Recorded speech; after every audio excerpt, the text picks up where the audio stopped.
It's June 1961. Ernest Hemingway has just spent 2 months at the Mayo Clinic in Rochester, Minnesota, being treated for depression. It's his second visit to the famous hospital, and the doctors must have decided he's no longer a suicide threat. Mind you, only 2 months earlier, he had attempted suicide 3 times in 4 days. But now it's time to go home. His wife, Mary, must be dreading the long drive from Minnesota to their home in Sun Valley, Idaho. She must be terrified. She was the one, after all, who stopped at least one of those suicide attempts when she caught her husband loading a gun. She doesn't want to bring her husband back on her own, so who does she call to help her? It's a big ask. The person must fly out to Rochester, Minnesota, and then bring the couple on an 1,800-mile journey to Ketchum, Idaho, a trip that will take the better part of a week. Who can you ask to do such a thing? Family, of course. But despite having grown children and siblings, the Hemingways don't ask family. Instead, they call a friend, George Brown. Ernest and George met 20 years earlier, in the 1940s.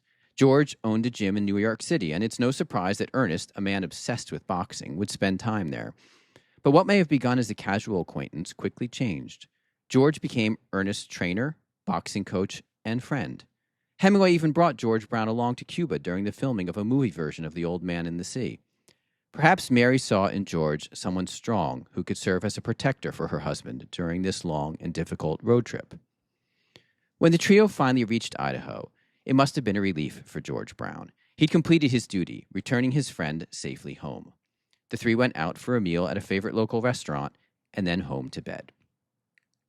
It was this fateful night that Ernest Hemingway famously took a shotgun, placed it in his mouth, and pulled the trigger.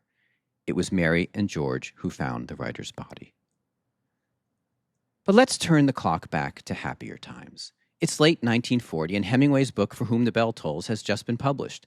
Unlike stories we often hear of authors' great books going unacknowledged, this one was a smash hit from the start, selling 500,000 copies within months and becoming a finalist for the Pulitzer Prize. In 1940, Ernest Hemingway's professional life couldn't have been better. And it is this Ernest Hemingway, the Ernest Hemingway of 1940, who gave his new friend, George Brown, this copy of For Whom the Bell Tolls. He inscribed it, George Brown, best of luck always, from his pal, Ernie Hemingway. It's a new friendship. Perhaps Ernest brought it over to George after a training session at the boxing ring. One can imagine a gleeful Hemingway, excited by his fame and triumphs, and also excited about a new friendship. He doesn't know that this is a friendship he will literally keep until the end of his life.